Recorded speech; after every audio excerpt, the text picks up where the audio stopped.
Joey, you don't get too many worse nights than that in a game. Serious injuries and a raft of injuries. Yeah, it's unfortunate, isn't it? It always seems to be the guys that just get unlucky with injuries. Like, the Harry Jones incident, that could happen to any player, and we wish him well. But that just makes the win even more meritorious that they had 3 down late in that fourth quarter, and they were able to still find a way to get the win. So a good effort, but yeah, a blow particularly for Ridley, who just can't get a good run at it. He's got to be a concern, Ridley, now, doesn't he? Yeah, it does. I mean, it's a lot of absence over the last 3 years. A lot of soft tissue injuries. Yeah. Absolutely. We need to focus on the Bombers skipper because, as we said earlier, he was sensational. Jace, is he in the conversation for All-Australian skipper this year?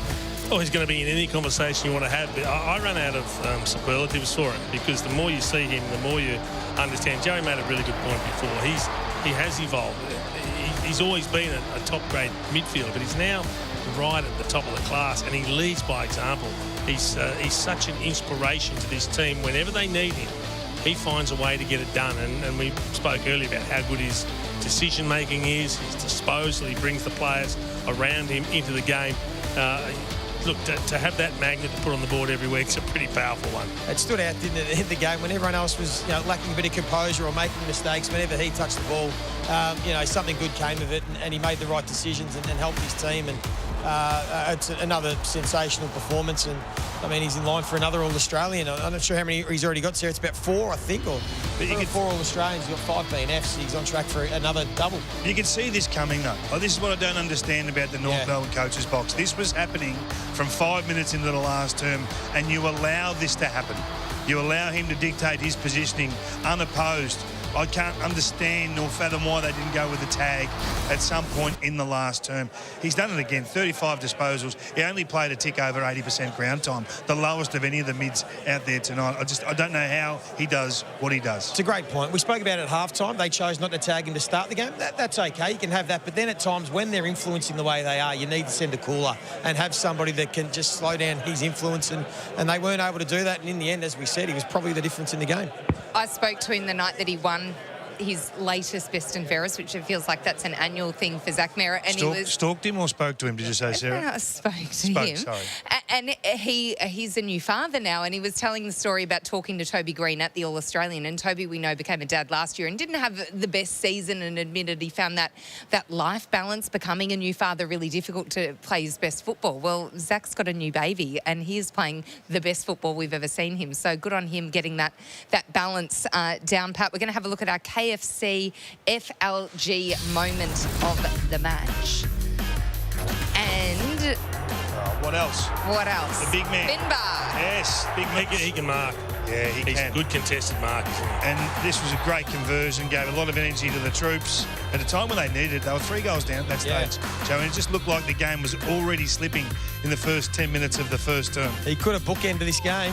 He kicked that goal early, and then he had the chance to be the match winner late. And things, fairy tales that you dream about. And so what do you do? If you're him, obviously you've taken a mark 35, 38 metres from goal, Jay. Do you have the wherewithal to say, this is really not my go?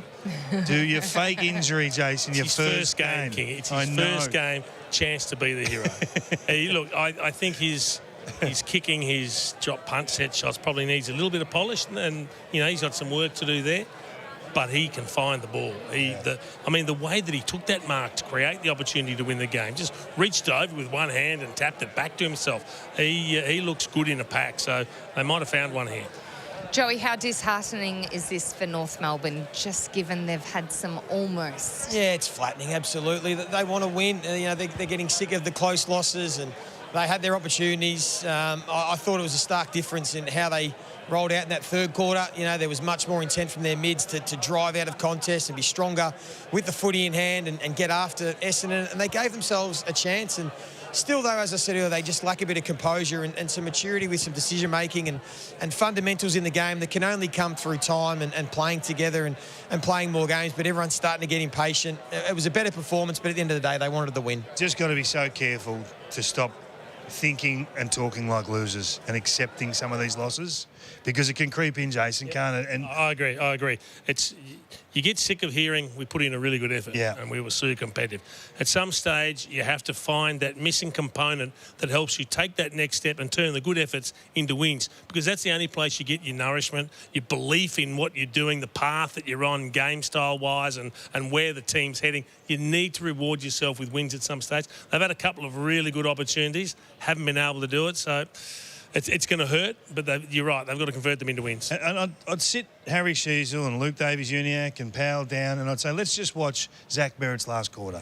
This is what you need when the game's in the balance. I think you need learning tools, so even for the top liners to impact the game when it needed it. Yep. Yeah, spot on. Yeah, and I mean, it's a tough one because they were trying hard. You could see it. They had the right thought process. They just probably didn't have the execution and the experience and the system to be able to finish that one off. And it's another one that's gone, that's slipped by, and then they'll be getting disappointed. And I think they'll wins around the corner. I thought the effort was there, more learning. They'll start to turn these into wins. Yeah, well, North fans will certainly hope so, because it's understandable if they're completely sick of that good effort storyline that is perhaps being perpetuated.